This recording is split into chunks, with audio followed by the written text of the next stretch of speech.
Mario. ¿Vale? Muy buenas tardes, noches a todos. Gracias por conectaros y estar con nosotros. Hoy el webinar lo va a dar la profesora Mari Carmen Sauquillo, profesora titular de la Universidad de Murcia. Ella, su especialidad principalmente, aunque hace tejidos blandos de principio, o sea, su especialidad es la de oftalmología. ¿Vale? Y nos va a dar una charla que nos va a hablar de las patologías oculares en el felino. Por favor, silenciar vuestro audio, ¿vale? Y nada, muchas gracias, Mari Carmen, por participar en los webinars de SECIBE, te lo agradecemos muchísimo. Y lo primero, antes de empezar, pues quería recordaros e invitaros al Congreso de SECIBE, que será la primera semana de febrero. El primer fin de semana se ha hecho con mucho cariño, se han intentado hacer talleres tanto de trauma como de tejidos blandos para que haya un poco de todo. Y nada, pues por dar un poquito de publicidad y que estamos muy ilusionados con el Congreso y esperamos que tenga una gran afluencia. Y bueno, pues Mari Carmen, si quieres, cuando quieras, todo tuyo.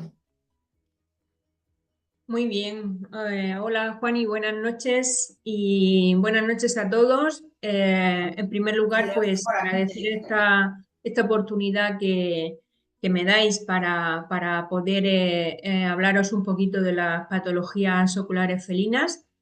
Y bueno, comentaros que va a ser una charla muy de imagen, como a mí me gusta siempre y aproximadamente voy a intentar que nos ciñamos a una hora y luego pues aquellas dudas o todas aquellas preguntas, comentarios que queráis hacer, lo podéis hacer a través del chat para que Juani pueda ir resumiendo un poco esas preguntas y que resulte todo un poquito más ágil, de manera que no se haga muy largo.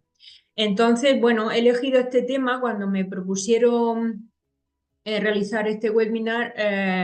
He elegido este tema sobre las patologías oculares felinas porque no sé si habréis notado que los pacientes felinos han aumentado considerablemente en la clínica, pues yo diría que desde la pandemia para acá, ¿no? En los últimos 2 o 3 años. Entonces, pues creo que son unos clientes habituales en las consultas y que dada su importancia, pues también tenemos que saber identificar y cómo debemos aplicar un diagnóstico y un tratamiento para estos pacientes. Bien, y entonces ya, sin más preámbulo, voy a intentar compartir la presentación, a ver si sale a la primera. Suerte y lo vamos viendo. A ver, pues yo creo que ya la tengo compartida. ¿Lo veis todos? Sí, se ve perfecto. ¿Se ve perfectamente? Muy bien, pues entonces voy a ver si puedo apartarme un poquito de aquí. Muy bien. Bueno, pues como veis, vamos a hablar, ya os he dicho, patologías oculares en el paciente felino y vamos a hacer un repaso de todas las patologías más habituales que se ven en la clínica. Aquí estáis viendo algunas imágenes donde vamos a hablar de párpados y conjuntiva. Vamos a hablar también del sistema lagrimal, por supuesto de la córnea, porque tiene gran importancia. También hablaremos del globo ocular y todas aquellas patologías en relación, como pueden ser la uveitis, puede ser el glaucoma, también patologías del globo en sí. Y luego también hablaremos algo rápidamente del fondo de ojo. Vamos a empezar por lo que es la oftalmia neonatal. Imagino que todos estáis familiarizados con esta patología. Aquí tenéis un gatito donde vemos una imagen típica. Y bueno, en este caso, no sé si todos tenemos claro que es una infección que se produce en en las primeras semanas de edad y que, aunque es una infección bacteriana, sí que tiene también asociado el herpesvirus felino tipo 1. Por lo tanto, bueno, tenemos que estar muy pendientes de estos animales. Generalmente aún no han abierto los ojos o lo acaban de abrir, y si no lo han abierto tenemos que facilitar la apertura de los párpados para evacuar todas estas secreciones que pueden tener dentro. Y el tratamiento más adecuado en estos casos es lavar bien, limpiar todas estas secreciones, y aunque sea un proceso vírico, pero sí que necesitamos en este caso un tratamiento antibacteriano porque como digo, hay una contaminación bacteriana concomitante. Generalmente los antibióticos que vamos a poner para estos casos van a ser o bien las tetraciclinas, las pomadas de tetraciclinas, y también funcionan muy bien las pomadas de cloranfenicol. También nos podemos encontrar en los primeros estadios de las primeras edades, cuando llegan a la consulta, a veces para las primeras vacunas que vamos a ponerle a estos gatitos, este problema que es el coloboma o la agenesia palpebral. Como veis aquí, es un gato que presenta una agenesia bilateral. En este caso, como veis, afecta a gran cantidad del párpado superior en ambos ojos. Siempre suele estar afectado la parte temporal, pero generalmente no suele afectar tanto al párpado superior. Pero en este caso, como digo, veis que realmente hay una ausencia total del tarso. Eso es lo que identifica precisamente esta agenesia. Y eso es lo que hace que los pelos de la cara den directamente sobre la córnea, sobre la superficie corneal, y generen problemas de queratitis. Puede haber pigmentación, como en este caso que estamos viendo aquí, puede haber también neovascularización, e incluso pueden aparecer úlceras, y pueden provocarse lesiones muy graves en estos casos. Entonces, como digo, como es un problema que vemos en el inicio, en las primeras edades, tenemos que realizar una cirugía rápida. Es cierto que a mí no me gusta intervenir a estos gatitos hasta que no hemos completado las vacunas. Entonces podemos poner quizá algún producto de tipo lubricante, tipo gel, para proteger a estas córneas, pero en cuanto podamos hacer la cirugía, es decir, a partir del 4º mes aproximadamente, es conveniente hacer la cirugía. ¿Qué cirugía vamos a hacer? Que quizá nos interesa más. Pues mirad, aquí tenéis dos técnicas. Una de ellas es la que se realiza a través de la comisura labial. Entonces aquí, como veis, aquí tenéis el trabajo que se hizo en el año 2010, está publicado en el Veterinary Ophthalmology, y como veis aquí, lo que se hace es disecar un colgajo cutáneo que abarca la comisura labial del mismo lado, y ese colgajo cutáneo se tiene que trasladar o se tiene que llevar a cubrir el defecto que tenemos en el párpado. Previamente habremos hecho una disección de esa piel, habremos liberado la conjuntiva, y es donde vamos a suturar luego este colgajo cutáneo que hemos trasladado desde la comisura labial. Realmente es una técnica que da muy buenos resultados.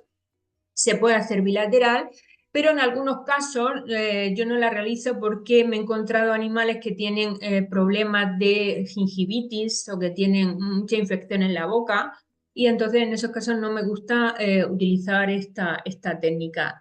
Entonces tenemos otra alternativa, que es la que tenéis abajo, donde es la técnica que se publicó ya hace algunos años, y bueno, se ha recuperado aquí en este artículo que tenéis, que es del año 2019, en la de Robert Business.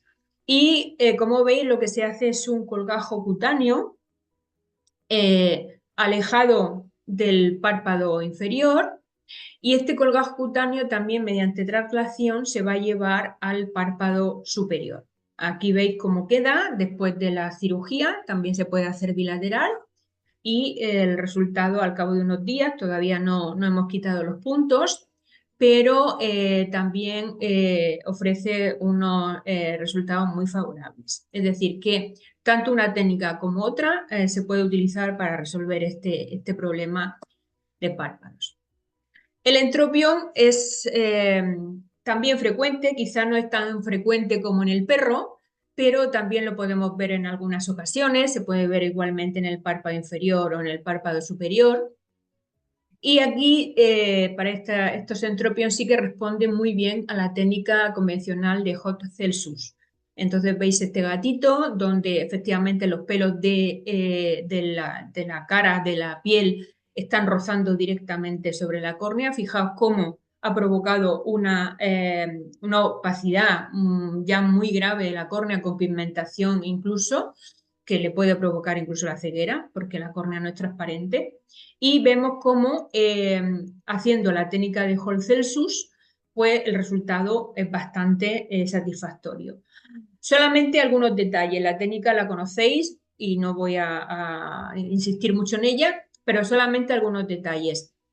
Y es que tenéis que dejar piel suficiente para poder dar el punto, de manera que cuando nosotros hagamos la sutura, el tarso quede completamente libre y no se vea implicado en absoluto en la sutura.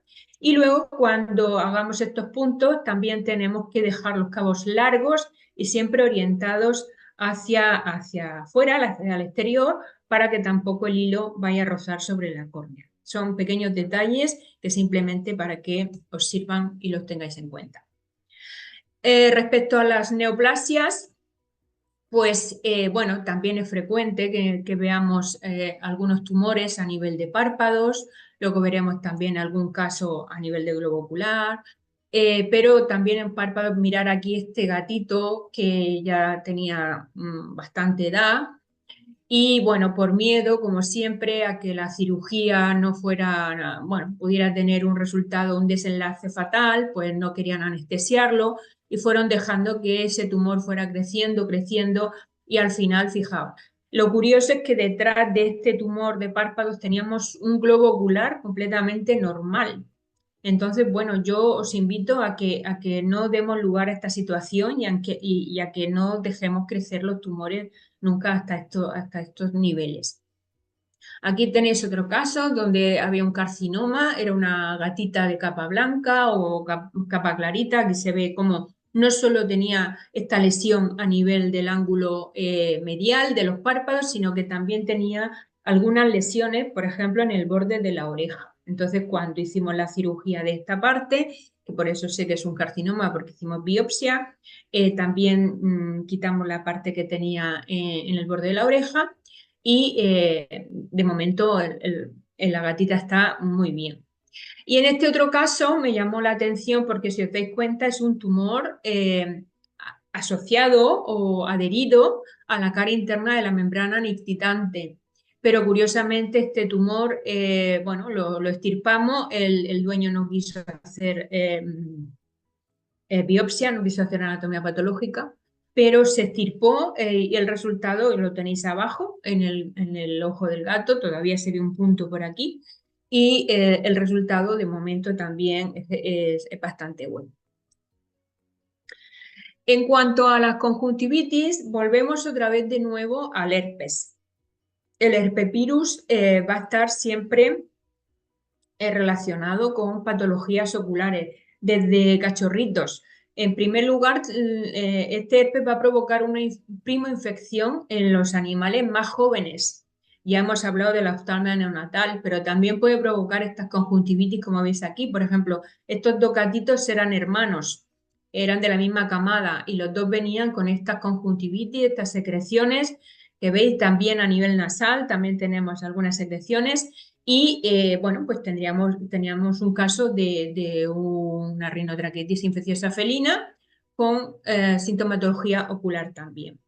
Es cierto que es una enfermedad autolimitante y que generalmente cuando el animal tiene un sistema inmunitario más fuerte, pues generalmente lo va a resolver por sí solo.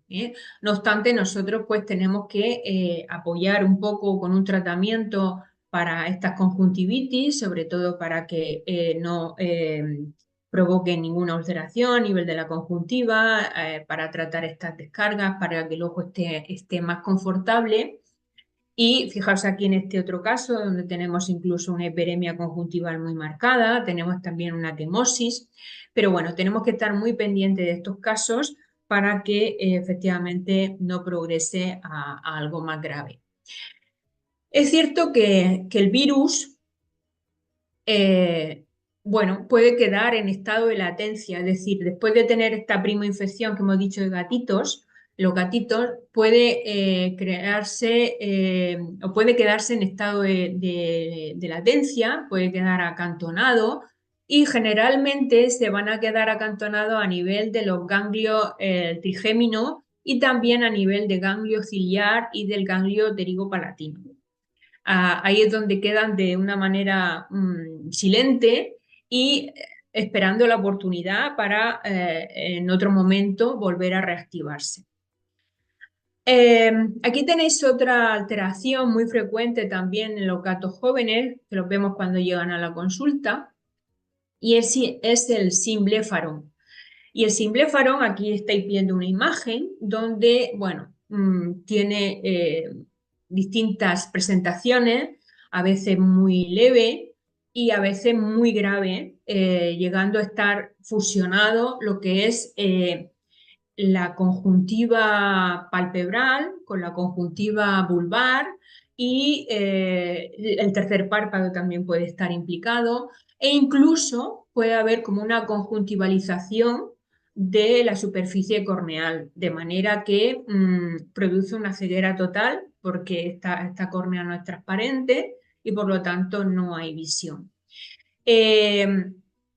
Esto ocurre generalmente en fases primarias de esas conjuntivitis que hemos hablado antes en gatitos jóvenes, donde las conjuntivas están tan alteradas que cicatrizan entre sí y a veces también se producen microulceraciones a nivel de la córnea y entonces también la conjuntiva se adhiere al epitelio corneal y entonces se crea toda esta situación de fusión de todas las estructuras que están próximas, todas las estructuras que están adyacentes.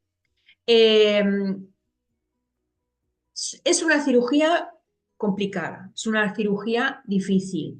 Ya digo, los más simples o los que tienen menos adherencia, pues quizá podemos resolverlo más fácilmente, pero casos como este que os he puesto aquí, donde veis, por ejemplo, esta membrana incitante, cómo está completamente adherida a la córnea y cómo están adheridos los párpados también a la conjuntiva vulvar, son realmente casos más complejos.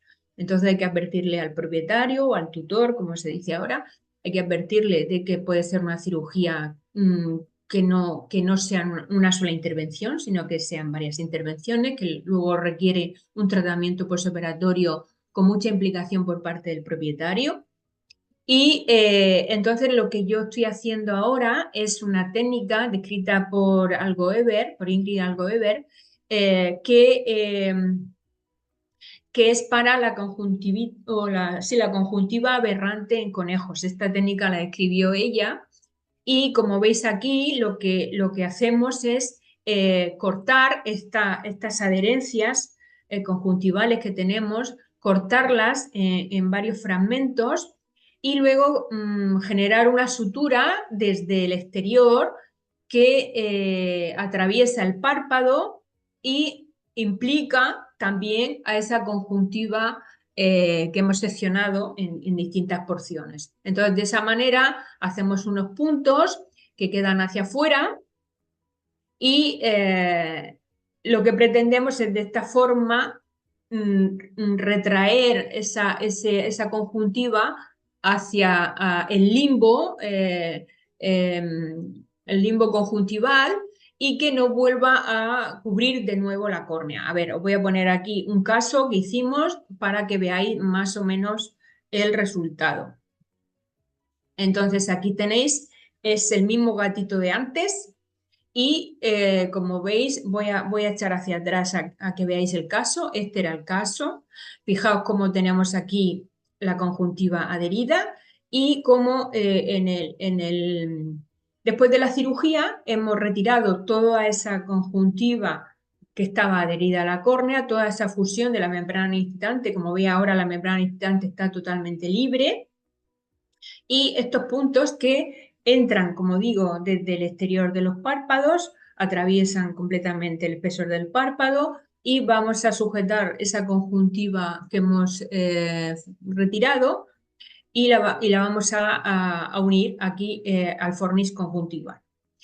Después de quitar los puntos, quiero que os fijéis cómo la córnea, aunque todavía se vea en un estado de turbidez, de edema, de neovasos, pero quiero que os fijéis cómo la córnea entre esta imagen y esta ha cambiado. Aquí está muchísimo más transparente. El animal era totalmente ciego, no veía nada, y sin embargo cuando ya quitamos los puntos y en esta imagen que veis aquí ya tenía visión y respondía perfectamente a los estímulos. Entonces, bueno, en este caso lo que hay que hacer es, desde el momento 1 de la cirugía, aplicar corticoides, aunque hayamos hecho una cirugía, en este caso de córnea, pero hay que aplicar corticoides porque lo que no queremos es que vuelva a conjuntivalizarse de nuevo esa superficie corneal y que vuelva a producirse de nuevo el simbléfaro, ¿vale? Entonces, corticoides desde el primer momento y depridamiento de esa superficie corneal para que no vuelva a adherirse el párpado a la córnea. Esto lo tiene que hacer el propietario. Hay que educar al propietario, enseñarle cómo hay que hacerlo y lo tiene que hacer el propietario.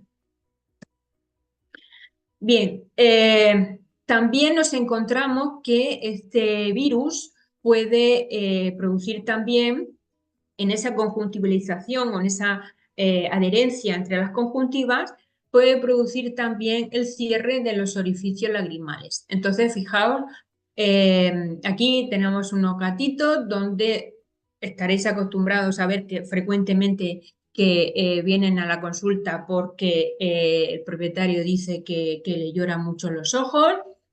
Y pues aquí tenéis un caso donde hemos puesto fluoresceína, hemos hecho el test de Jones y el test de Jones consiste precisamente en colocar una gota de fluoresceína en cada ojo y ver qué ocurre con esa fluoresceína. Aquí es evidente que la fluoresceína se desborda, es decir, la lágrima se desborda, la lágrima está manchada con el pigmento, con la tinción, y la lágrima se desborda y por eso vemos la fluoresceína como marca el lado medial de la cara.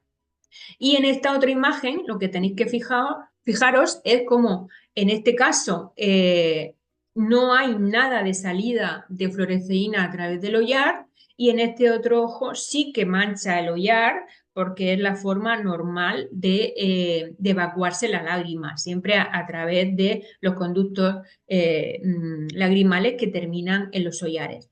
Entonces, este sería un test de Jones positivo, por lo tanto tenemos un drenaje normal, y este sería un test de Jones negativo y en cuyo caso podríamos sospechar efectivamente de que tenemos algún problema o bien de orificios lagrimales o bien de los conductos lagrimales. Llegados a este punto, pues bueno, lo que tenemos que plantearnos es qué podemos hacer, es decir, qué podemos hacer realmente para solucionar ese problema. Entonces, pues algunas veces tenemos esas fusiones de esos simbléfaros que hemos dicho, aquí veis cómo se fusiona el párpado completamente a la membrana incitante. Entonces, esos orificios lagrimales que están aquí en la zona de la carúncula lagrimal están totalmente colapsados, es decir, que se han cerrado, se han cubierto. No quiere decir que no existan los conductos lagrimales, posiblemente sí que tiene conductos lagrimales. Lo que ha ocurrido es que se ha cubierto con conjuntiva el orificio lagrimal y entonces por eso no se puede producir el drenaje. En esos casos lo que tendríamos que hacer es intentar canalizar esos orificios lagrimales, esos conductos lagrimales, se pueden hacer o bien con una cánula lagrimal, se puede hacer también con una sutura con un hilo de nylon que es más rígido y nos puede permitir canular perfectamente esos orificios y esos canalículos lagrimales. Y aquí tenéis un vídeo de cómo estamos introduciendo, una vez que lo hemos hecho con un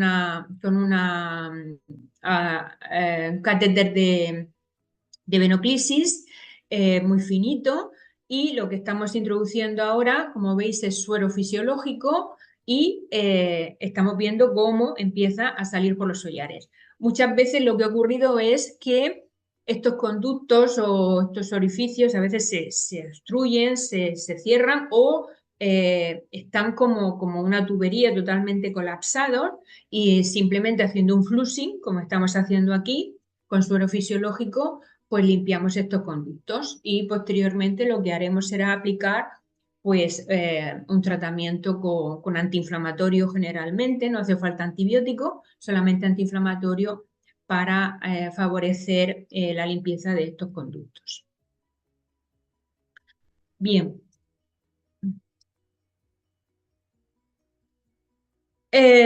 Efectivamente, el virus no se conforma solo con afectar a la conjuntiva, sino que también afecta a la película lagrimal.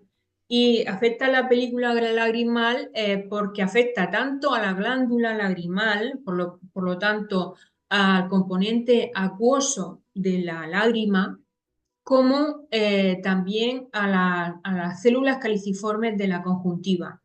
Estas células caliciformes se van a encontrar sobre todo a nivel del fornix conjuntival. Son las células que van a producir la mucina. La mucina es fundamental para que la película lagrimal se adhiera al epitelio corneal. Y si nos falta mucina, es decir, si estas células globosas, estas células caliciformes están alteradas, y nos falta mucina, entonces la película lagrimal no se puede fijar bien a la superficie corneal. La superficie ocular es inestable y entonces se produce un ojo seco pero evaporativo. No tanto a lo mejor porque falte el componente acuoso, sino porque la lágrima se evapora o se desborda porque no puede fijarse suficientemente a esta superficie corneal. Por lo tanto, tendríamos que hacer pruebas o para diagnóstico, como es el TT-Schimmer, que ya conocéis todos, o también podríamos hacer esta otra prueba, que es la prueba del tiempo de ruptura de la película lagrimal. Y en estos casos, cuando esta película está alterada, es decir, el tiempo de ruptura es menor de unos 15 segundos aproximadamente, cuando podemos decir que está alterada, y empiezan a aparecer estas manchas que vemos aquí de color negro, porque la película lagrimal ya no es uniforme, se va abriendo, y eso quiere decir que esta película es inestable y por lo tanto favorece este ojo seco de tipo evaporativo. En los animales adultos, es decir, en los gatos adultos, lo que se produce es la reinfección. Acordaros que hemos hablado de que hay una primoinfección en los cachorros. El virus, digamos, como el cachorro genera ya su propia inmunidad, el virus se acantona, se queda en estado latente y espera una oportunidad para volver a reactivarse.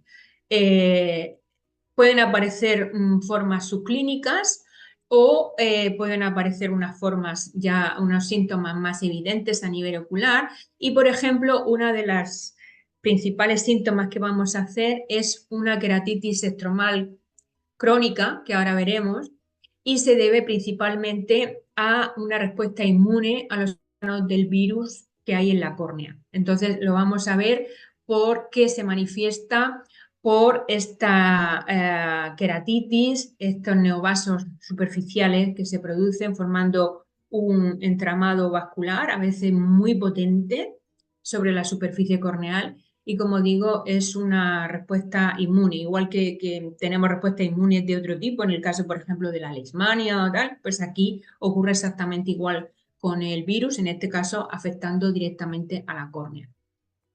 Aquí veis otros dos ejemplos donde son dos gatos diferentes, donde están estos neovasos, se produce una fibrosis, una infiltración celular inflamatoria, hay estados de cicatrización, en fin, la córnea realmente se altera mucho cuando se produce esta queratitis estromal. Pero no solo hay una queratitis, sino que puede producirse también úlceras, es decir, que podemos pasar a un estado ulcerativo. En el caso del herpes hay dos tipos de úlceras muy características que hay que saber identificarlas, porque son muy habituales y a veces a mí me pasa mucho que compañeros me envían casos de úlceras que llevan mucho tiempo, que no cicatrizan. Y lo que ocurre es que son úlceras víricas y necesitan un tratamiento especial. Es decir, esta úlcera no va a resolverse porque yo le pongo un tratamiento antibiótico, porque le pongamos un Tobrex. No va a resolver, no va a responder esta córnea a ese tratamiento. Por lo tanto, requiere primero que la identifiquemos. Lo que primero necesitamos es hacer un diagnóstico preciso del tipo de úlcera que tenemos. Y son, como digo, de dos tipos. Primero tenemos la úlcera dendrítica, que es esta que veis aquí, que es una úlcera muy sutil, afecta prácticamente solo a las primeras capas del epitelio y por lo tanto no se va a teñir generalmente con fluoresceína. Necesitamos una tinción específica para poder ver este tipo de úlcera, que es el rosa de Bengala. Entonces aplicamos el rosa de Bengala y lo que vamos a ver es precisamente estas lesiones de forma ramificada que se pigmentan, que son estas úlceras que son patoneumónicas precisamente del virus del herpes. No se ven fácilmente porque si no hacemos este tipo de tinción, pues pasarán completamente desapercibidas. Pero este tipo de úlceras van creciendo y van fusionándose unas con otras, produciéndose una coalescencia de estas pequeñas lesiones, de manera que se forman ya úlceras de mayor tamaño. Son lo que llamamos las úlceras geográficas, y entonces seguro que esta sí la habéis visto más a menudo.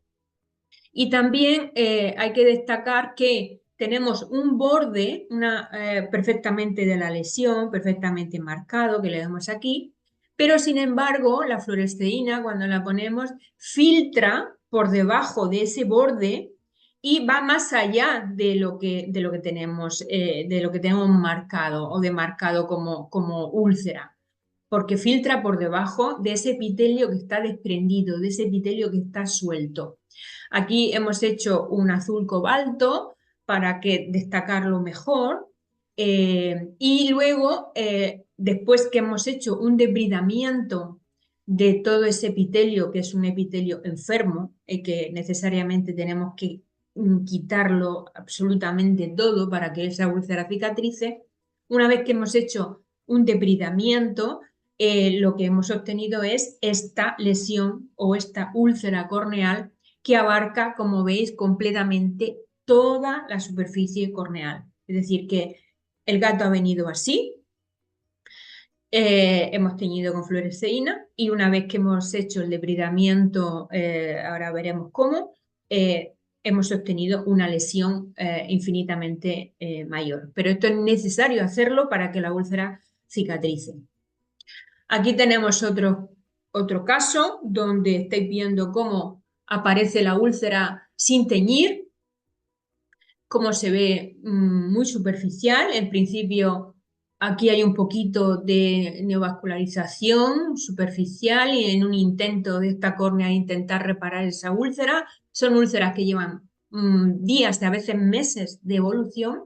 Aquí hemos puesto fluoresceína y de nuevo, insisto, tenemos el borde de la úlcera demarcado perfectamente aquí, pero fijaos cómo filtra la fluoresceína por debajo de ese epitelio que está levantado y cómo lo que hacemos en estos casos es un debridamiento con un bastoncillo, una bolita de algodón, también se puede hacer, con una hemosteta, para poniendo previamente una gotita de anestesia local. No hace falta dormir al gato, no hace falta sedar al gato, salvo que sea un animal muy agresivo, pero si no, no es necesario, simplemente con un colirio de anestésico local, aplicamos una gota de anestésico local, esperamos y a los 5 minutos aplicamos otra gotita y ya podemos hacer el debridamiento, como veis aquí, con un bastoncillo de algodón para limpiar y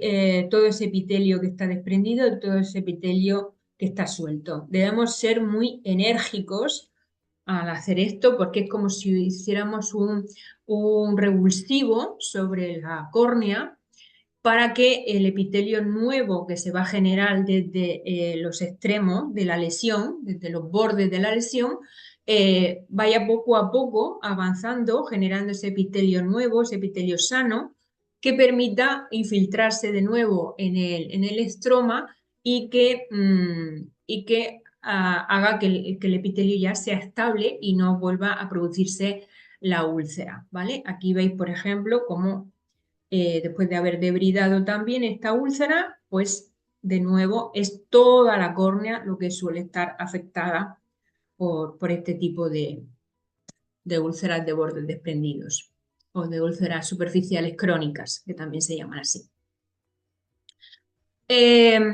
Como os decía, si estamos diciendo que estas úlceras son generalmente provocadas por virus, por el herpesvirus, no tiene mucho sentido aplicar antibióticos. Además, habéis fijado que estas úlceras no hay contaminación bacteriana. Eso no quiere decir que no se pueda producir, pero generalmente cuando a nosotros nos llegan no son úlceras contaminadas, no tienen bacterias. Entonces, no tiene ningún sentido que yo ponga un antibiótico, como no funciona, luego pruebo otro antibiótico diferente. Hago todas las técnicas que a mí se me ocurren para cubrir esa o para solucionar esa úlcera. Lo que hay que aplicar es primero el debridamiento, como os acabo de explicar, y segundo, si quiero aplicar algún fármaco que sea del tipo de los antivíricos. Hay que aplicar un antivírico. Y son antivíricos, principalmente los que yo aplico, son antivíricos de tipo tópico. Porque es verdad que hay antivíricos también sistémicos como el cidofovir o el fanciclovir, pero generalmente no los utilizo. Generalmente cuando quiero aplicar un antivírico voy a aplicar el ganciclovir. El ganciclovir es un antivírico que está comercializado en medicina humana, se llama el Virgam y está en forma de gel. Y podemos aplicarlo perfectamente varias veces al día, aproximadamente unas 5 veces al día, y debe aplicarse bastante tiempo, generalmente unas 3 semanas. Además de este ganciclovir, pues podemos aplicar luego un midriático cicloplégico para tratar el dolor, porque como sabéis las úlceras superficiales son muy dolorosas, mucho más dolorosas que las úlceras profundas, pero en principio no necesitaremos mayores tratamientos, ¿vale? Nada más que, como digo, muy importante el debridamiento y luego la aplicación, en todo caso, de un antivírico tópico como es el ganciclovir.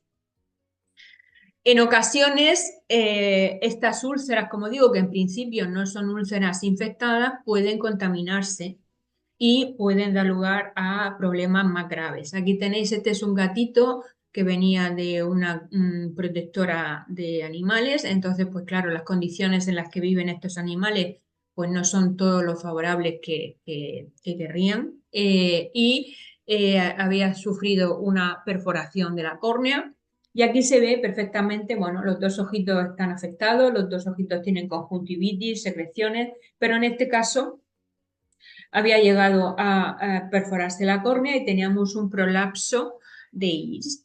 Entonces, bien, pues aquí ya esto ya es una situación más compleja y entonces aquí hay que hacer una cirugía más delicada donde, bueno, pues lo que se hizo, como veis aquí en esta imagen, fue una resección del iris que estaba prolapsado. Fijaos cómo queda todo este defecto en la córnea con un orificio de perforación importante que comunicaba con la cámara anterior. Aquí veis una hendidura donde se ve como el haz de luz penetra en este espacio y como tenemos el iris perfectamente adherido al endotelio corneal. Y bueno, lo que se hizo en este caso pues fue, como digo, cortar el iris que sobresalía, o sea, una iridectomía, reavivar todo este borde de la córnea y hacer un colgajo pediculado de conjuntiva vulvar que estáis viendo aquí cómo se hizo. Posteriormente se corta el pedículo y queda esta zona de conjuntiva que ya está completamente integrada en lo que es la matriz corneal. Y esto luego se trata con corticoides tópicos para que esta córnea recupere de nuevo su transparencia. Y bueno, como veis el ojo quedó bastante bien, una pequeña sinequia del iris con la córnea a este nivel, pero el ojo quedó muy bien, el resultado fue muy satisfactorio y este gatito, pues bueno, finalmente terminó en Alemania. Ah, bueno, yo voy deprisa porque quiero que lo veamos todo, pero bueno, espero que más o menos estén quedando las ideas claras y si no, pues como digo luego en el turno de preguntas, pues podemos debatir algo más. A ver, también os quería comentar el secuestro corneal. El secuestro corneal es una degeneración estromal de color marrón negro aproximadamente que se sitúa sobre la superficie corneal, puede tener mayor o menor grosor y es cierto que hay algunas razas especialmente predispuestas como son el himalayo o el persa que debido sobre todo a su constitución facial, a su cráneo, a su forma de la cara, como sabéis son animales que son tremendamente chatos, con las caras muy planas, eso produce el oftalmo, produce también triquiasis o problemas de entropio, y pueden ser factores predisponentes a lesiones traumáticas repetidas sobre la córnea que de alguna manera puede favorecer también la aparición de esta degeneración o de esta necrosis corneal. Los corticoides tópicos utilizados frecuentemente también pueden inducirlo y bueno, es cierto que pueden darse resultados por PCR falsos positivos y falsos negativos. ¿Qué quiero decir con esto? Que podemos tener, por ejemplo, el virus del herpes acantonado, como hemos dicho, en un ganglio, en el ganglio trigeminal, y hacemos una PCR y puede ser que nos dé negativo y que aparentemente caigamos en el error de que este gato no tiene herpes, pero sí que lo tiene, lo único que no lo tiene activo, lo tiene ahora mismo en estado de latencia. O puede ocurrir otra situación donde a veces nos encontramos PCRs positivas a herpes, pero no necesariamente el problema que estamos tratando o que estamos viendo en ese momento está provocado por ese herpes, porque prácticamente el 90% de los gatos son positivos a herpes. Unos presentan signos clínicos, otros no lo presentan. Entonces puede ser que ya una PCR me dé que tiene herpes, pero el problema por el que ha venido a la clínica no necesariamente tiene que ser provocado por el herpes en este momento. Entonces, bueno, es un poco controvertido el hecho de que el secuestro corneal esté producido realmente por el herpesvirus o no. O sea, que hay detractores y también otros especialistas que piensan que sí, que tiene muchísimo que ver. Este es otro gatito reciente, no hace mucho tiempo que lo vimos, Circe se llama, y veis como aquí presenta una lesión pequeñita, no muy grande, ya cuando hacemos más aumentos se ve, tiene una coloración marrón alrededor, también tiene una zona de necrosis más manifiesta, tiene fluoresceína positivo. En este caso no hay nada de vascularización alrededor. Es cierto que en los secuestros pueden aparecer neovasos y mucha vascularización superficial en torno al secuestro y en otros casos parece que no hubiera ninguna inflamación en torno a la necrosis. Aquí veis ya, después de haber realizado la cirugía, se hace una queratectomía, se extirpa o se quita toda la porción de la córnea donde está el secuestro y aquí veis la cicatriz que ha quedado después de la cirugía. Estas cicatrices se recuperan muy bien en los gatos responden perfectamente, tienen unas córneas fantásticas y el uso después de corticoides tópicos funciona muy bien para resolver estas cicatrices postquirúrgicas. Aquí veis otros casos donde son dos gatitos, donde tenemos un secuestro aquí y es el mismo caso donde se ha hecho la queratectomía superficial. Se ha extirpado completamente toda la zona que está lesionada y como en este otro, al cabo de un tiempo, el animal viene y prácticamente casi que no queda ningún resto de cicatriz o la opacidad es muy leve. Y os puedo asegurar casos que he operado de secuestro corneales en un ojo, han venido a lo mejor al cabo de un tiempo con secuestro en el otro y no se observa absolutamente ninguna lesión en la córnea en el ojo que ha sido operado anteriormente. Entonces, como digo, tienen muy buena evolución. Y aquí tenéis otro caso donde también hay un secuestro, se ve una úlcera también muy llamativa, una zona central necrosada y cuál es el resultado después de la cirugía.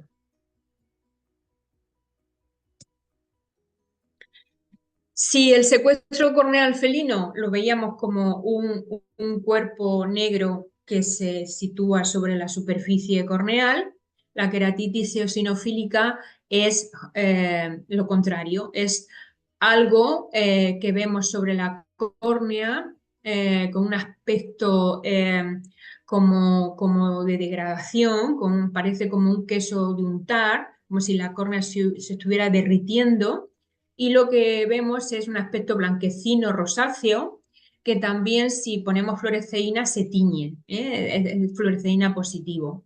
De nuevo hay una controversia también frente a si el herpes interviene o no en este tipo de lesión que aparece en la córnea y bueno, hay artículos donde dicen que sí, que se ha encontrado ADN viral, pero igualmente, como os he explicado anteriormente, si todo un 90% de los gatos tienen herpes, pues no sé si en este caso el herpes es la razón de esta queratitis eosinofílica. Lo cierto es que para diagnosticar bien esta alteración es muy importante hacer citología. Yo casi que hago citología ya de todo y me da muchísima información. Entonces podemos hacer una citología de esa superficie corneal, podemos poner de nuevo esa anestesia local, esa gotita de anestesia local y o bien con la parte de atrás de la hoja de bisturí o bien con un cepillo de citología, o bien con un bastoncito, algo que me permita retirar un poco de esas células, de ese tejido que parece que se está derritiendo a nivel de la superficie de la córnea, lo ponemos en un porta, lo teñimos y lo miramos al microscopio.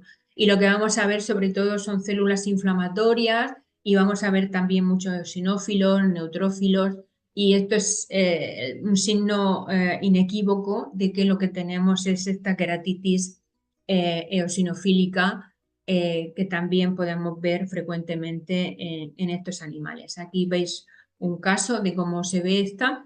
Y aquí os dejo esta imagen de Popeye, realmente espectacular.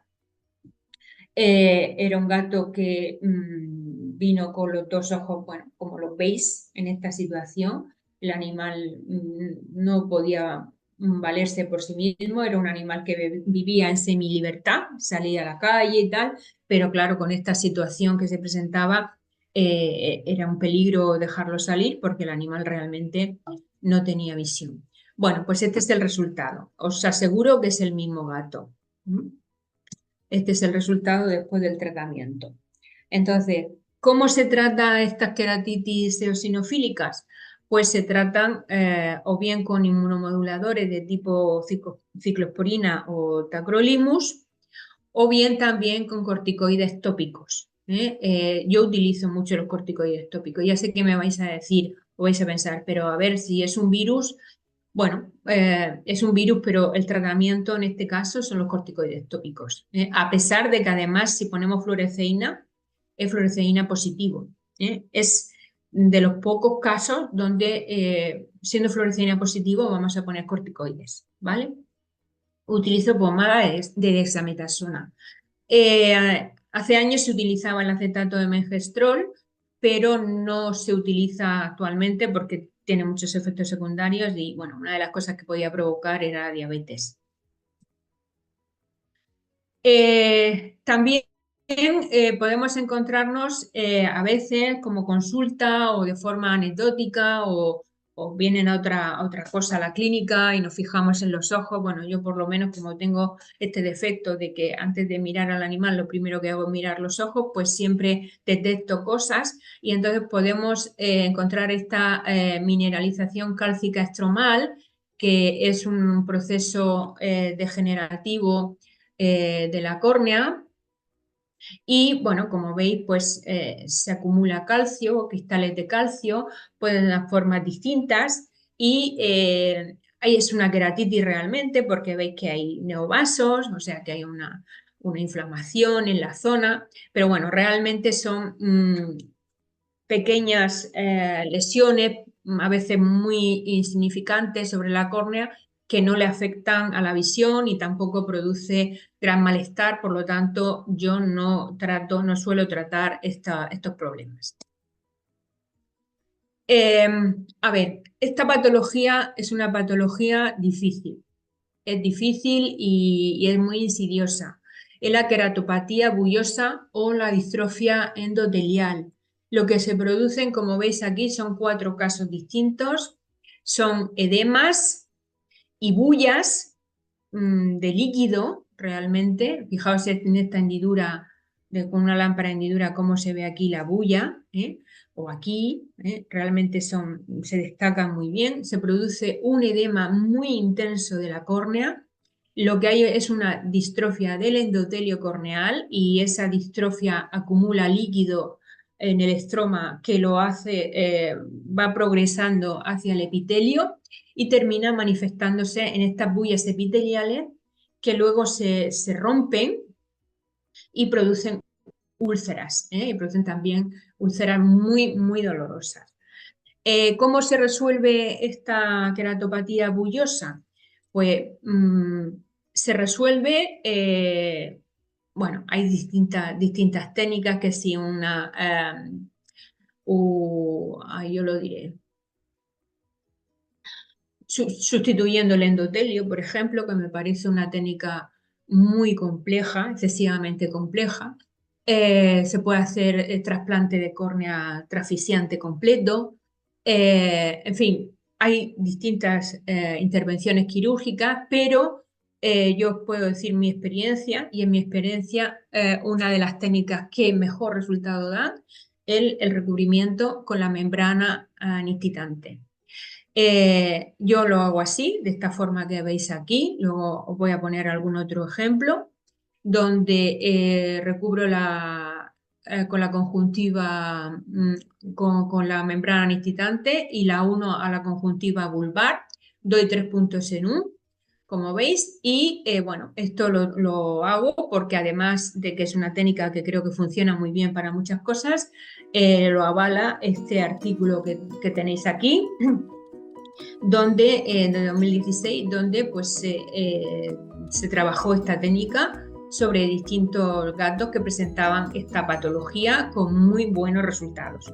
Entonces, bueno, esta es la técnica que yo hago habitualmente. Es cierto que también se puede utilizar colgajos pediculados o colgajos parciales que se puede hacer con la conjuntiva vulvar directamente sobre la córnea, suturándola directamente sobre la córnea, sobre la bulla,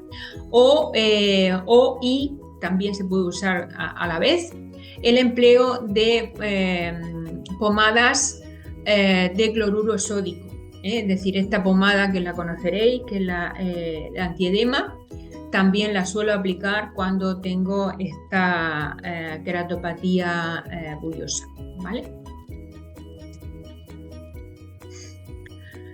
Bien, en cuanto a... madre mía, qué tarde. En cuanto a úlceras de cemetoceles, perforaciones, pues a ver, claro que sí, también se pueden producir úlceras contaminadas con bacterias y por lo tanto una úlcera que empieza siendo una úlcera superficial, pues va profundizando en el estroma y poco a poco puede llegar hasta la membrana de Descemet y perforar completamente el endotelio de la córnea y perforar la córnea. Por lo tanto, pueden producirse este tipo de úlceras. Estas úlceras, que digo, contaminación bacteriana, suelen ser bacterias que degradan el estroma. O sea, son bacterias colagenolíticas que destruyen el colágeno del estroma, igual que ocurre en el perro, exactamente igual. ¿Qué bacterias van a ser principalmente? Pues vamos a tener principalmente las pseudomonas, ¿no? Entonces, este tipo de bacterias lo que van a producir son úlceras milting, que se llaman derretidas, o lo que también conocemos con queratomalacia. Entonces, cuando yo veo estas úlceras, una de las cosas que hago, puedo hacer un cultivo, puedo hacer un antibiograma, pero mientras que tengo los resultados de ese antibiograma o de ese cultivo, el ojo se me ha perforado y lo he perdido. Entonces lo que yo hago, independientemente de que pueda hacer ese cultivo o ese antibiograma, es hacer una citología, como os he dicho antes, de la misma manera que hemos procedido antes, y hacemos una tinción de Gram. Y entonces vemos si lo que tengo es un Gram positivo o un Gram negativo. Evidentemente una pseudomona va a ser una Gram negativo, van a ser bacilos Gram negativo. Entonces, bueno, pues si lo puedo ver por citología, pues ya empiezo a tratar. Tomo la muestra y si lo quiero mandar al laboratorio, pero ya lo puedo empezar a tratar. Entonces esto necesita un tratamiento médico quirúrgico. Y por un lado necesitamos, como hemos dicho antes, los mediáticos cicloplégicos para el dolor. En el caso de los gatos vamos a utilizar principalmente el ciclopentolato. La atropina se puede usar, pero ya sabéis que es muy amarga y entonces en cuanto le pasa a la boca va a empezar a babear y a provocar una seborrea muy intensa que alarma mucho al propietario. Entonces yo utilizo el ciclopentolato. Podemos utilizar también un suero autólogo del propio animal o de otro animal si tenemos congelado, y antibióticos tópicos. Principalmente vamos a utilizar aquellos que van a funcionar frente a las pseudomonas, como los aminoglucósidos, por ejemplo, o las quinolonas. Y también se puede utilizar doxiciclina oral, que también tiene un efecto antiinflamatorio y muy positivo frente a estas bacterias colagenolíticas. Y una cosa que también puede ayudarnos mucho son los probióticos. Los probióticos, especialmente el Enterococcus faecium, es un probiótico que vamos a usar para favorecer la inmunidad de ese animal, de ese gato, y que de esta manera también se resuelva el problema más fácilmente o cuanto antes. Os decía que aparte del tratamiento médico, que es fundamental, también podemos hacer un tratamiento quirúrgico. Y cuando tengo córnea con riesgos de perforación, de cemetocele, úlceras muy profundas, pues podemos utilizar distintas técnicas. Por ejemplo, aquí tenéis una que es el ACEL, que es una membrana biológica que deriva liofilizada en este caso, porque deriva de su mucosa de la vejiga de la orina porcina, y vienen así de esta manera, que luego se humedece, se coloca sobre la superficie corneal y en este caso yo luego lo recubro con la membrana nititante, con el tercer párpado. Pero también a veces hago el recubrimiento con el tercer párpado sin aplicar ninguna membrana biológica. Se puede hacer directamente utilizando la propia membrana nititante como cobertura o como membrana protectora y cicatrizante de la córnea. Aquí tenéis también una membrana amniótica que también la podemos utilizar para cubrir esta lesión. Y al final podemos hacer también colgajos pediculados, como tenéis aquí, y al final, bueno, pues el resultado pues puede ser más o menos después de una perforación o de una lesión. Incluso aquí puede ser que hayamos tenido alguna adherencia de iris, que os fijáis en esta manchita que vemos aquí. Pero el resultado, como digo, al final suele ser bastante satisfactorio si lo hacemos bien y somos rápidos en la actuación. Bueno, otros casos de membrana nictitante. Fijaos, esta úlcera es bastante fea, ¿verdad? Es una córnea muy contaminada por bacterias y aplicamos su tratamiento médico, como hemos dicho antes, y el recubrimiento con la membrana nictitante. Y quiero que veáis el resultado, ¿eh? Después de quitar el recubrimiento aproximadamente durante unas 2 semanas. Aquí tenéis otro ojo muy, muy dañado, con una laceración por un arañazo de otro gato, con mucha lesión, un globo ocular completamente afectado, no solo la córnea, sino con una gran inflamación interna. Y de nuevo tratamiento médico, su recubrimiento con la membrana nictitante, el resultado después de retirar la membrana, y esta lesión que queda luego la tenemos que manejar con corticoides, como hemos dicho antes, para conseguir una mayor transparencia de la córnea.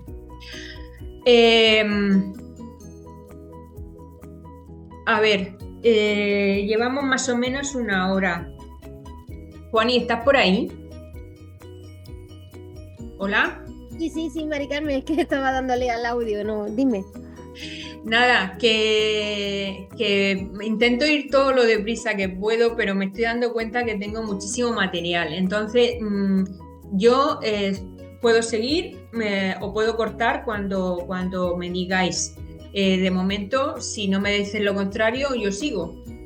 Yo por mi parte sigue, sin problema. Muy bien. Nada, los compañeros si se aburren o se quieren ir a cenar, pues nada, total libertad para que hagan lo más conveniente. Bien, entonces vamos a seguir con algunas cosas que nos quedan también del globo ocular, como hemos comentado antes. Bueno, esta es mi gata, se llama Rita, es totalmente bizca. Como sabéis, los gatos siameses, también los birmanos, son estrábicos convergentes. Y bueno, pues hace honor a su raza y me encanta. Cuando la veo así, me encanta la cara que pone. Bien, vamos a ver algunas lesiones a nivel del globo ocular. Aquí tenéis, por ejemplo, la oftalmia neonatal, que no la voy a volver a comentar porque ya la hemos hablado al principio, pero fijaos hasta qué punto, si no actuamos rápidamente, pueden perderse completamente los globos oculares, ya no la visión, sino incluso el globo ocular. Es una causa frecuente de enucleación en los gatitos. También podemos encontrar una ausencia del globo ocular, es decir, no se ha formado el esbozo embrionario que se produce para la formación del globo ocular, no se ha desarrollado y por lo tanto pues tenemos un anoftalmos. También podemos tener un macrooftalmos o un buftalmos, en este caso debido posiblemente a un glaucoma de tipo congénito, y aquí tenemos un microoftalmos. En los gatitos, aunque hay un microoftalmos, no necesariamente tiene que ser un ojo no visual, puede ser perfectamente visual. En cuanto a la uvea, pues vamos a hablar algunas cosas de, sobre todo, anomalías congénitas de la uvea, y vamos a hablar principalmente de las uveitis felinas, que es algo muy importante. En cuanto a las anomalías congénitas que podemos encontrar, pues mirad, lo que más habitualmente vamos a ver es la membrana pupilar persistente, que hay varios grados. Podemos verlas así, es cuando vienen restos de esa túnica vasculosa lentis que tenemos en el estado embrionario. Quedan restos de esa membrana y no ha desaparecido completamente, y entonces vemos estas líneas que aparecen aquí. Generalmente pueden estar o bien adheridas a la cápsula anterior del cristalino y crear estas manchas, o bien pueden estar adheridas a la córnea, como veis en esta imagen que tenemos aquí, lateral, y veis cómo vienen desde el collarete del iris, cómo vienen y se insertan en el endotelio corneal, y eso también da lugar a, lógicamente, a opacidades corneales de origen endotelial. Y luego también podemos encontrar los quistes uveales, y los quistes uveales no son nada más que quistes de líquido, de humor acuoso, es decir, están recubiertos por una membrana que proceden del endotelio de la uvea, de la parte de atrás del iris, y engloban a humor acuoso, y entonces podemos verlos, pues si por ejemplo dilatamos mucho la pupila, pues es fácil que los veamos como aquí, ¿eh? A veces se presentan en la cámara anterior, a veces el dueño te dice, es que unas veces está y otras veces no está, y es porque es un quiste de líquido libre que puede oscilar y puede presentarse o bien en la cámara anterior o bien en la cámara posterior. Pero en principio, tanto la membrana pupilar como los quistes uveales no suelen tener tampoco mayor complicación y no suele afectar a la visión, salvo que sean ya grados muy, muy graves, y entonces pues sí puede darse el caso. En cuanto a las uveitis, pues mirar, el 70% de los casos se asocian con enfermedades sistémicas de alta prevalencia. Entonces, cuando nosotros veamos un gato con uveitis, lo que primero nos tenemos que fijar es si es unilateral o bilateral. Si es bilateral, generalmente va a ser un problema sistémico y generalmente va a ser un problema con una alta probabilidad de tipo vírico, como puede ser el virus de la leucemia felina, el virus de la inmunodeficiencia, el virus de la peritonitis infecciosa o el virus del herpes. También hay uveitis que se producen por micosis, por hongos, y también el toxoplasma. El toxoplasma también puede provocar estas uveitis. Cuando la uveitis se produce por un traumatismo, generalmente suele afectar a un solo ojo, al que ha sufrido el trauma. Por ejemplo, este caso que tenemos aquí. Aquí vemos cómo lo que tenemos es fibrina, primero se ha producido un ifema, sangre libre en la cámara anterior, esa sangre se va reabsorbiendo poco a poco, va quedando fibrina, y aquí también vemos un poquito de sangre en la parte posterior, posiblemente también está afectando al vítreo, y lo más probable es que sea debido a un traumatismo, si está afectando solo a un ojo. Sin embargo, cuando están afectados los dos ojos, entonces tenemos que sospechar más de estas enfermedades sistémicas.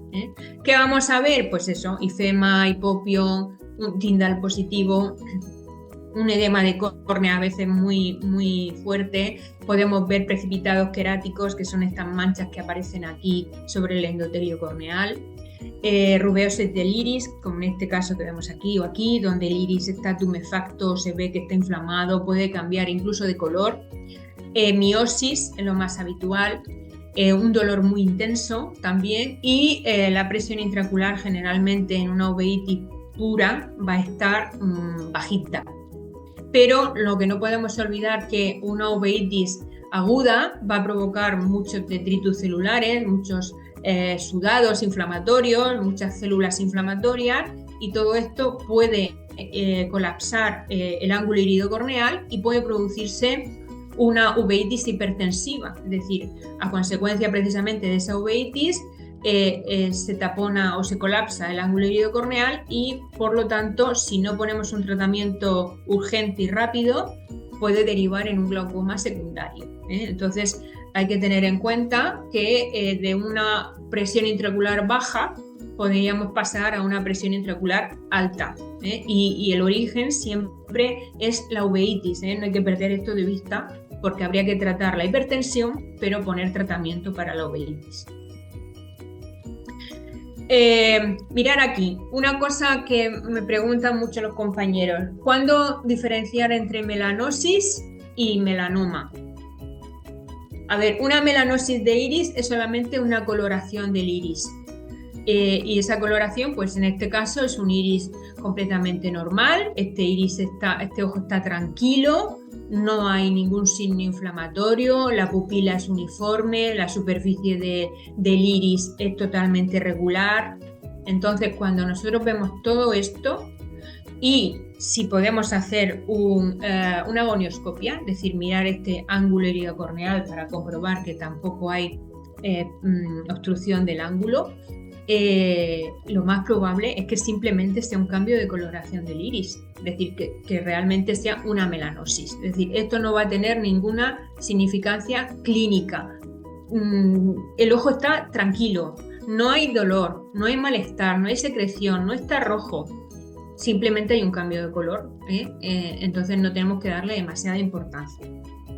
Sí vigilarlo, sí revisiones periódicas, pero sin alarmarnos excesivamente. Ahora bien, cuando lo que tenemos es un melanoma difuso, como este que tenemos aquí, de un compañero que me dio el caso, pues evidentemente este iris, yo creo que es evidente que no es normal este iris. El iris está rugoso, está deformada la pupila, hay unas lesiones pigmentadas muy manifiestas, sobre todo en la superficie del iris. Entonces, ¿qué hacemos en este caso cuando hay una sospecha manifiesta de que estamos teniendo un problema a nivel de este iris? Pues hay que hacer una biopsia. Y hay que hacer una biopsia, es decir, hay que tomar una muestra de ese iris que se hace entrando con una aguja en la cámara anterior y hacer como un barrido en superficie de todo el iris, aspirando, como si hiciéramos una aspiración de toda esa superficie del iris, y después ese líquido que se ha recogido enviarlo para hacer una citología a anatomía patológica o mirarlo, y posiblemente nos dé información sobre qué es lo que está pasando aquí dentro. Efectivamente la citología dio positiva a melanoma y ya lo que hicimos fue extraer el globo ocular, hicimos una nucleación, lo mandamos a anatomía patológica y esta imagen ya corresponde de una imagen de anatomía patológica donde efectivamente se confirmó que era un melanoma difuso de iris. Pero la diferencia, como veis, entre el caso este y este otro, yo creo que solamente por la clínica ya podemos identificar. A ver, este es un caso curioso, es un caso muy curioso, también lo vimos en un compañero también que lo envió, porque le había visto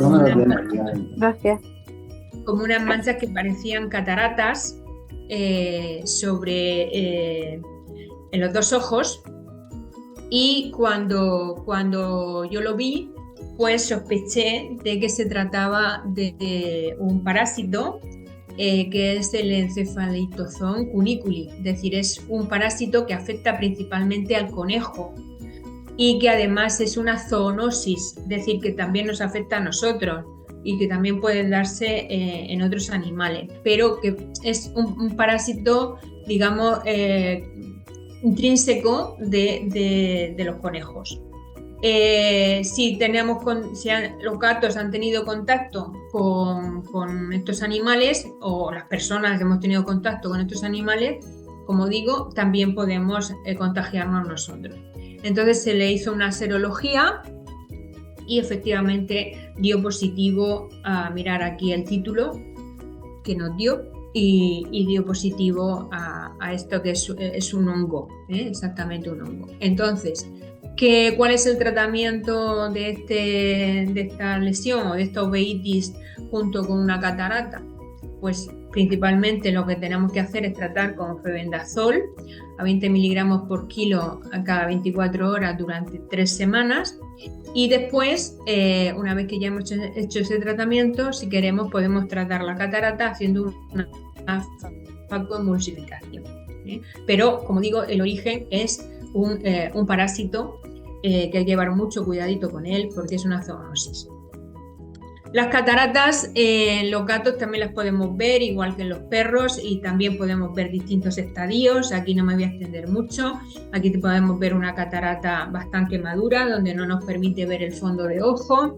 Aquí es menos madura, quizá por aquí nos permita más, se ve bien el reflejo del fondo, y yo siempre intento visualizar un poco para ver si puedo ver algo. En este caso, veis que la opacidad afecta principalmente a las líneas de sutura del cristalino. Se ve una Y, o aquí se ve una lambda, es una catarata posterior. Esta sería una catarata anterior. La Y siempre es anterior y la lambda siempre es posterior, pero el resto del cristalino todavía no está afectado.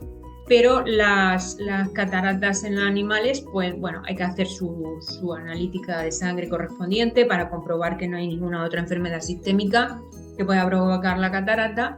y se puede evaluar la visión, se puede evaluar la retina y después posiblemente, si es necesario, hacer la facomulsificación para la extracción de la catarata. También podemos tener luxaciones de cristalino, y quiero que identifiquéis las dos imágenes, son distintas. La luxación de cristalino posterior, donde el cristalino cae en el vítreo, está por detrás del iris siempre, y la luxación de cristalino anterior, donde el cristalino está por delante del iris, ha pasado a través de la pupila y se coloca por delante del iris. Ahora mismo está comprendido entre el endotelio corneal y el iris, ocupando justamente la cámara anterior. Tanto en el caso de las cataratas como en el caso de la luxación de cristalino, una ecografía ocular puede ser de gran ayuda, porque a veces en el caso de la catarata, si no podemos ver el fondo de ojo, no sabemos si puede haber un desprendimiento de retina o cualquier otro problema a nivel de vítreo, y en el caso de las luxaciones de cristalino también nos ayuda mucho el diagnóstico si pudiéramos hacer una ecografía. No me he extendido en esta parte porque si no necesitaríamos 2 días para poder tratar estos temas. El glaucoma, como quizá no es tan frecuente como en el perro, pero también se puede dar en el gato, pero generalmente suelen ser glaucomas de tipo secundario. Es decir, que como hemos hablado de la uveitis, por ejemplo, una uveitis hipertensiva, si no se trata, puede dar lugar a un glaucoma. Es decir, o una luxación de cristalino anterior, como hemos dicho antes, si no extraemos ese cristalino o no damos un tratamiento, puede provocar un glaucoma secundario esa luxación de cristalino, porque está colapsando el ángulo de drenaje y por lo tanto está impidiendo que se drene el humor acuoso. Entonces, generalmente suelen ser de tipo secundario. Aquí tenéis de nuevo una gonioscopia para que veáis cómo se ve normalmente el ángulo. Este sería el ligamento, las fibras del ligamento pectinado. Esto es el iris y aquí sería el espacio que queda para que drene el humor acuoso.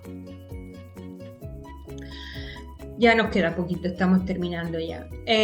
Bueno, otra cosa que podemos ver en la clínica, sobre todo como una urgencia, o sobre todo los que estéis en hospitales, por ejemplo, os llegarán, son los prolapsos del globo ocular. Estos prolapsos se producen de forma traumática. Evidentemente, todos no tienen buen pronóstico, es decir, un globo ocular que se ha prolapsado y que nosotros somos capaces de actuar rápidamente para reposicionar ese globo ocular, tendrá muchísimo mejor pronóstico que un globo ocular de un animal que está fuera, que ha desaparecido y que al cabo de 2 días aparece con el globo ocular y que no sabemos cuánto tiempo lleva. Evidentemente se compromete la vascularización, se altera el nervio óptico, se altera la retina, es decir, que ya el pronóstico puede variar mucho si ha pasado tiempo. ¿Cómo vamos a solucionar este prolapso? Como digo, es una urgencia y como es una urgencia hay que tratarla cuanto antes. Este ojo tiene que estar húmedo, la córnea tiene que estar protegida, tiene que estar humedecida, tiene que estar con cualquier sustancia humectante, un lubricante, suero fisiológico, un gel, cualquier cosa mientras que llega a la clínica. En cuanto llega a la clínica, anestesiamos la sala animal. Esto no es un gato, es un cadáver de cerdo. Anestesiamos al animal y podemos favorecer la reintroducción del globo ocular haciendo una cantotomía lateral. Entonces, si hacemos la cantotomía lateral nos va a ayudar bastante, sobre todo porque todo el espacio retrovulvar suele estar bastante inflamado. Puede haber incluso un hematoma retrovulvar que impida que incluso que el globo ocular se reintroduzca. Entonces, una cantotomía nos ayuda. Y después vamos a hacer una presión ligera sobre el globo ocular y vamos a traccionar de los párpados hacia arriba. Es decir, presión sobre el globo ocular hacia el interior y tracción de los párpados hacia afuera. Esta maniobra es la que va a conseguir que el globo ocular se reintroduzca de nuevo en la órbita y una vez que ya lo tenemos reintroducido en la órbita, entonces lo que ahora vamos a hacer es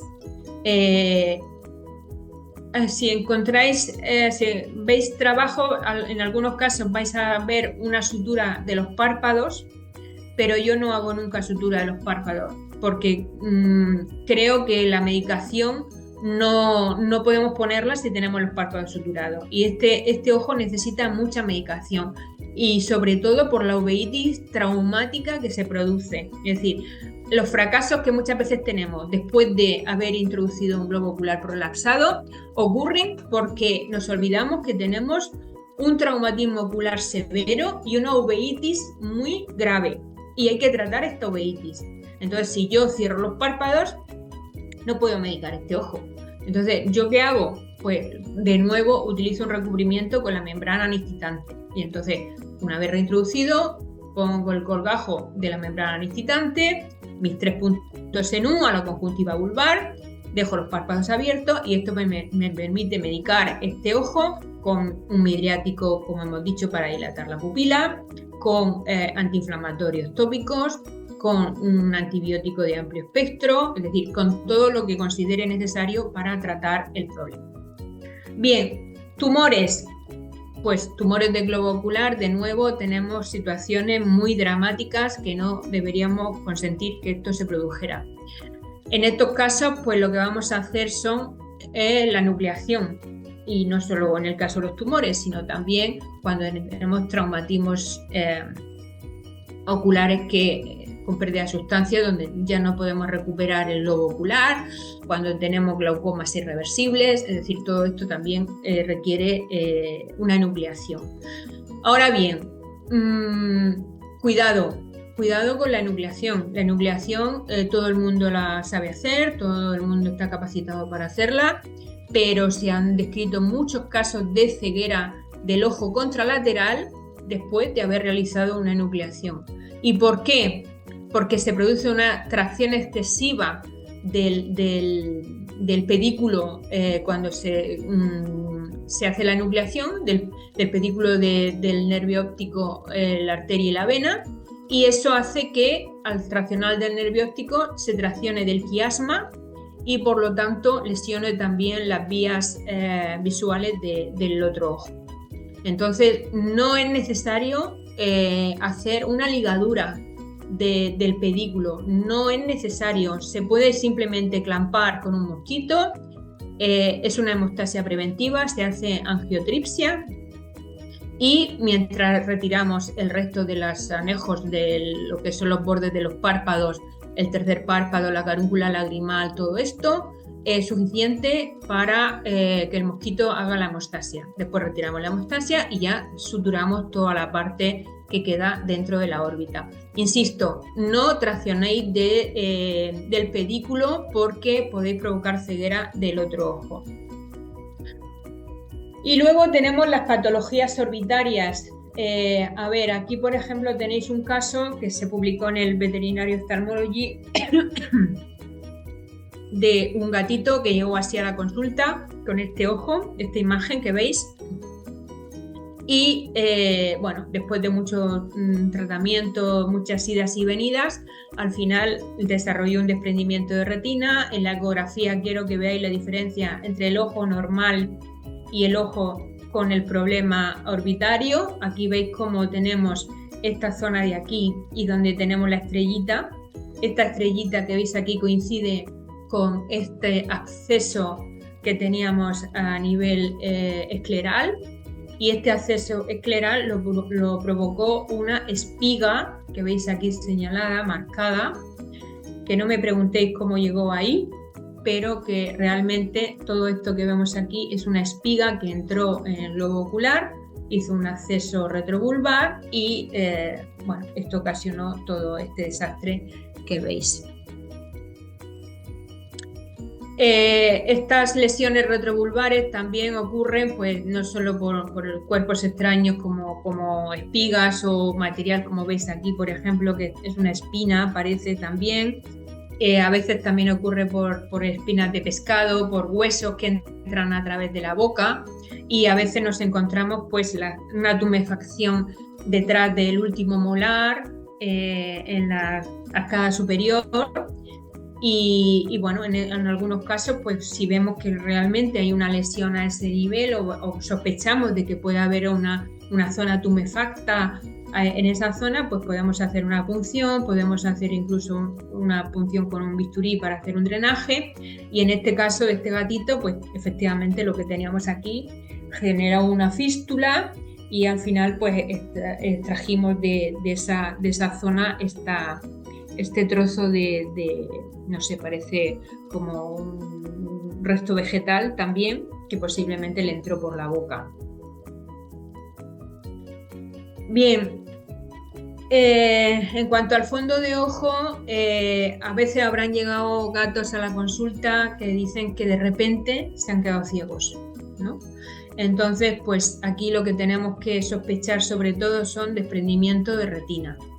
Y desprendimiento de retina, bueno, lo podemos ver simplemente por la oftalmoscopía. Nos vamos a encontrar ojos como esta imagen que tenéis aquí, con una midriasis muy marcada, donde el animal, por supuesto, no tiene ningún tipo de estímulo, no reacciona a ningún tipo de estímulo ni luminoso, ni de estimulación visual, ni absolutamente nada.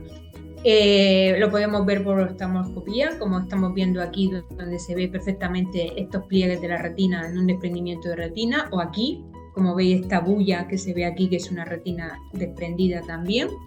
Y si hacemos una ecografía ocular, como os decía antes, la importancia de la ecografía, vamos a ver una imagen típica. Este es un desprendimiento total de la retina y esta es una imagen típica en ala de gaviota. Entonces, siempre que os lleguen animales con una ceguera repentina, pues sospechar de un desprendimiento de retina, que generalmente suele ser por una hipertensión sistémica, y esa hipertensión sistémica pues puede ser por un problema renal o por cualquier otra alteración.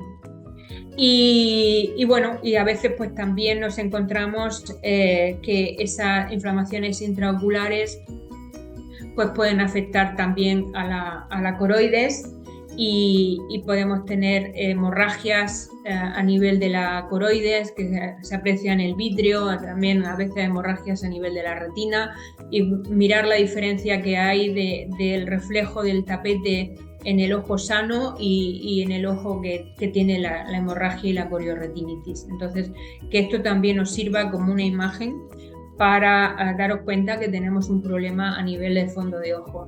La oftalmoscopía hay que hacerla siempre y hay que hacer sobre todo animales sanos para luego poder saber cuándo hay una alteración en un animal enfermo.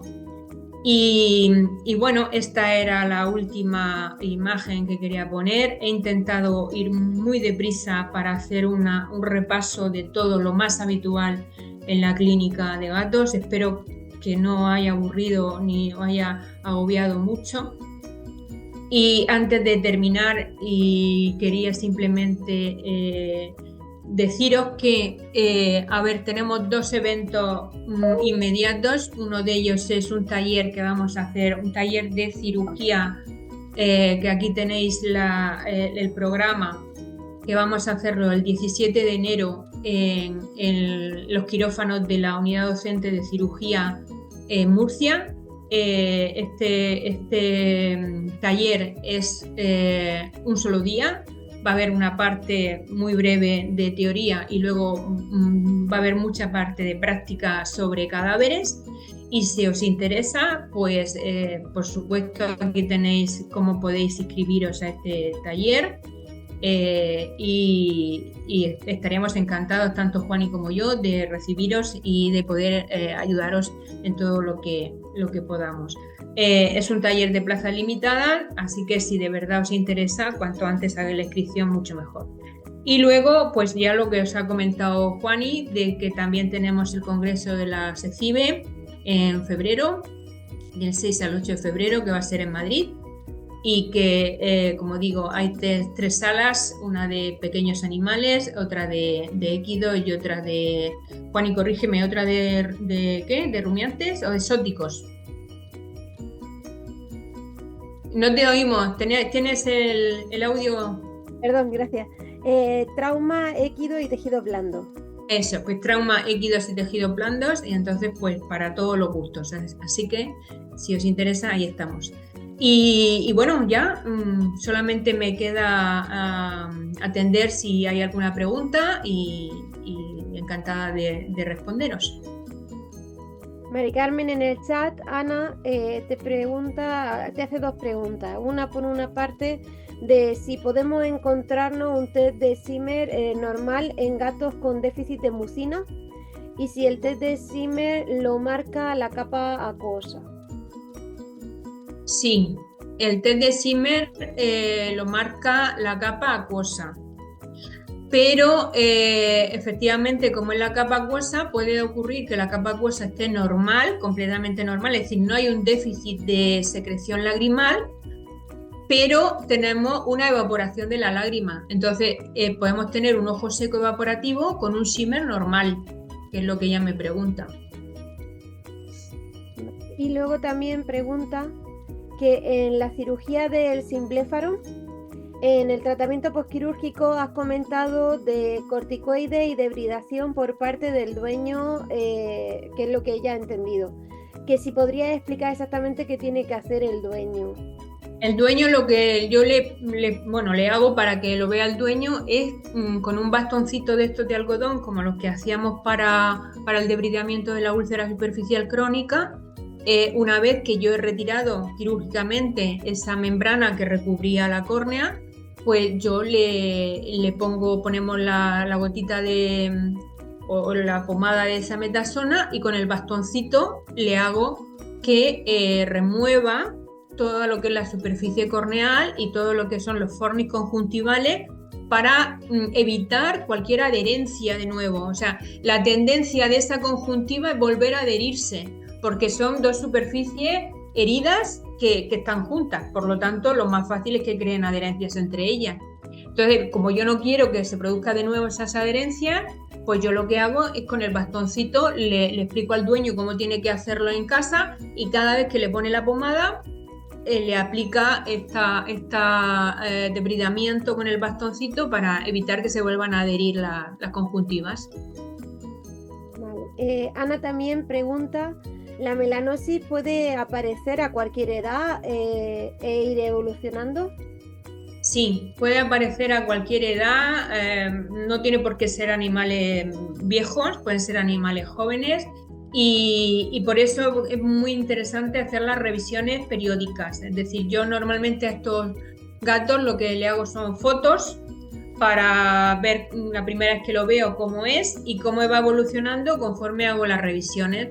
Y si el ojo siempre está tranquilo, como lo que he explicado, no hay inflamación, el iris está normal, puede que varíe ligeramente el pigmento, pero no hay ninguna afectación más grave. Vale, quedan 3 preguntas del chat, pero Fátima ha levantado la mano, por si quiere hablar Fátima y ahora continúo yo. Bueno, sí, buenas noches, Mari Carmen, gracias por la charla. El protocolo que tú tienes, por ejemplo, para el uso del rosa de Bengala para el control de la lágrima, ¿lo tienes protocolarizado o si usa ese no puede usar el Zimmer o lo contrario? ¿Puede saber? A ver, es decir, cuando hay que llevar un orden. Entonces, el orden es, el Zimmer siempre es lo primero, siempre. Tú no puedes poner ningún tipo de colirio, ni de lágrima, ni de anestésico local, nada, porque si lo pones y luego haces el Zimmer te va a salir erróneo, no lo puedes hacer. Entonces, si quieres hacer un Zimmer, el Zimmer es lo primero, incluso antes de limpiar con ningún tipo de suero ni nada, haces el Zimmer. Y después, una vez que ya evalúa eso, entonces, ¿qué quieres evaluar? ¿Quieres evaluar si hay alguna lesión epitelial? Entonces, el rosa de Bengala, primero. Lavas y después de haber lavado, utilizas la fluoresceína y entonces puedes comprobar si hay una lesión más grave.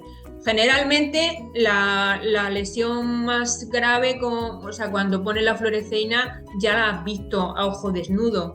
Quizá lo que no veas o no seas capaz porque es más sutil son las úlceras puntuales que hemos dicho, dendríticas, que para eso sí que necesitas el rosa de Bengala.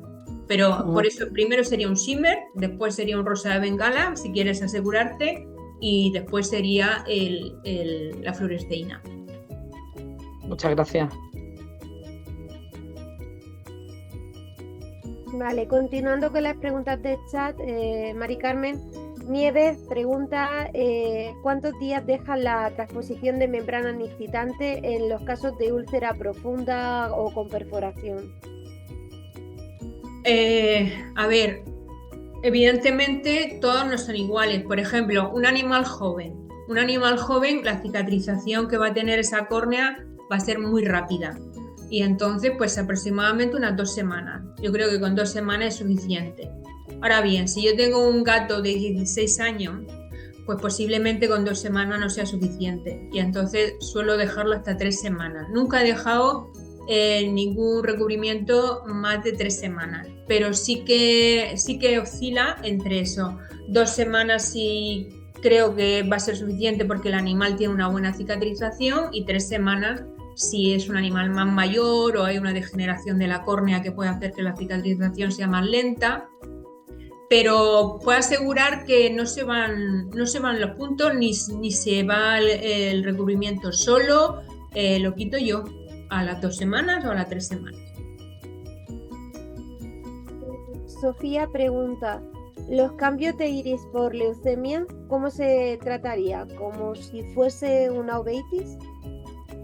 Sí, hombre, una leucemia es algo grave, pero si tú quieres tratar a nivel ocular, lo que estás viendo es una uveitis. Entonces tienes que tratar como si fuera una uveitis, el mismo tratamiento, exactamente igual.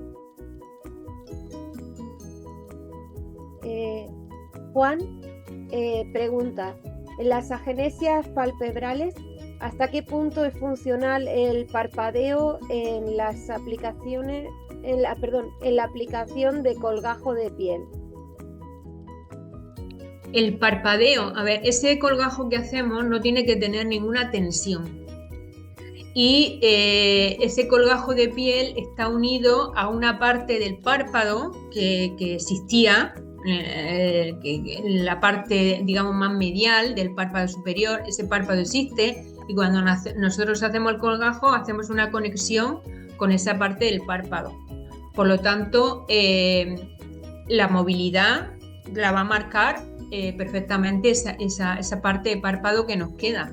Entonces, es perfectamente móvil si la hacemos, como digo, bien, sin tensión, si la conjuntiva recubre bien por debajo, si no hay ninguna adherencia. Si está bien hecha la cirugía, la movilidad del párpado se recupera. Juan Sebastián pregunta si el desprendimiento de retina tiene algún manejo clínico o maniobra que se pueda hacer de rescate para revertirlo.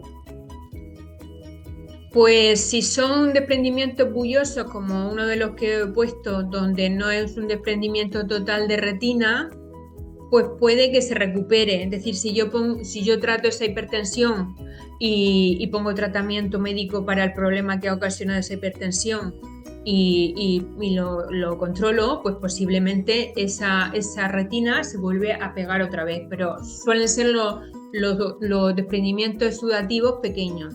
Si lo que tengo es un desprendimiento de retina completo, como la ecografía que os he puesto, pues es más difícil que eso se resuelva, mucho más difícil.